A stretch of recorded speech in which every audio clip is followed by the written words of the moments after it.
Hey kids, welcome back to the channel. I wanted to briefly mention about the fact that mental conditions are in general, they are invisible.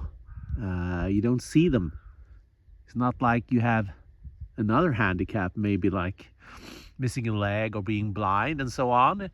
That could be quite obvious to someone else, or simply being old. You're supposed to get up and not sit down on the bus when an elderly person wants your seat. That thing. That's not easy all the time to follow that principle, because of the simple fact that some handicaps are not visible. You could be a young person with all kinds of issues that are not visible, from physical to mental.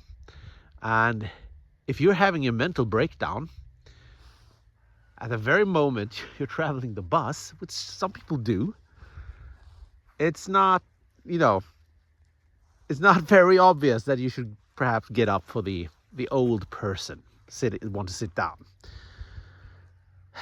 I've always been very annoyed with this principle, because it kind of assumes that if you're young, you're healthy.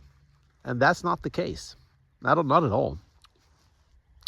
I remember riding this bus once, and this person who was like, I don't know, 20 years older than me. I think I was in my 30s and this person was in her 50s. She said to a 20-year-old that sat down that this 20-year-old should get up because someone even older just stepped on board the bus.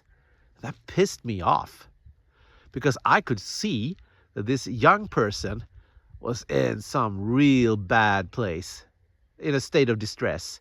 And she didn't even listen to, I don't think he was aware of her surroundings even.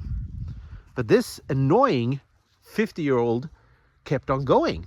And I turned around and said to this person, why don't you get up? You're just 50 years old. And I remember she said, I'm not 50, I'm 40. And I was, okay, so you look old. And then I got up and handed over my seat. And I was actually having a really bad day because my foot hurt, but I gave it up to this old person that looked just completely bewildered what was going on. Anyways, the point is, handicaps and mental conditions are not visible all the time. And they could be really affecting a person in ways that it's way worse than someone having a bad foot or something like that. And you can also have problems with your balance and all kinds of things that doesn't show just because you don't have gray hair. People should be more aware of this in general. That's why I like the symbol created by a fellow Swede of mine. His name is Henrik Wahlström.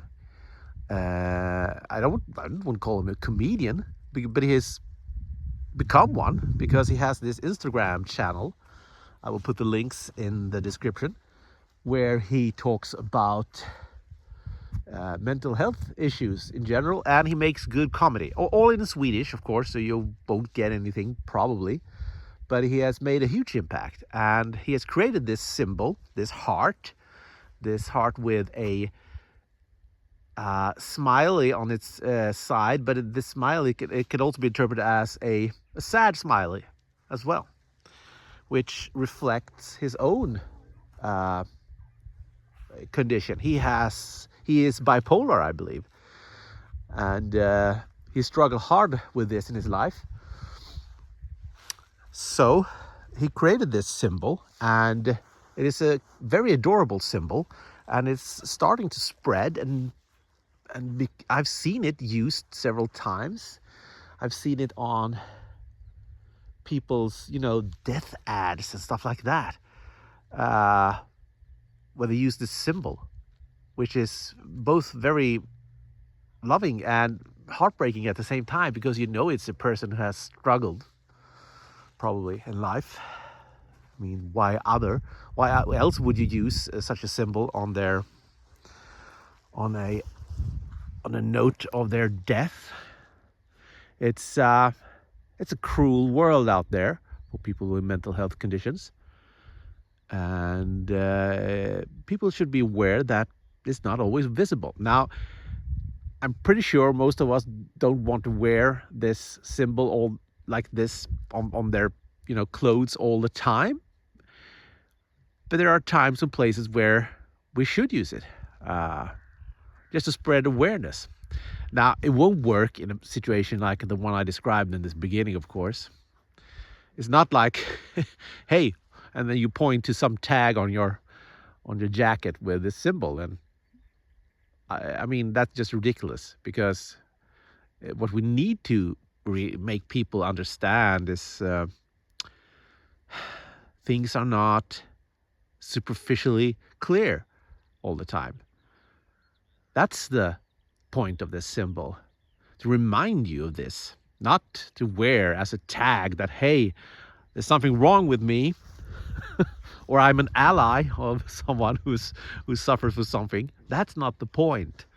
The point is using the symbol as a spread of awareness of the fact that we have a huge percentage of the population of the world that are struggling from day to day with things that you won't struggle with at the same way when you're not having a condition. That's the point. That's the point of this. So I hope you're doing well, and I just wanted to make this little video. I know I've been quite absent here and haven't posted really. Things go up and down, I haven't really felt any inspiration to do any video. I've recorded some, but I haven't posted them because in the end I felt they weren't really relevant. But I'm still working on this channel, and I hope you are having a perfectly balanced and happy day.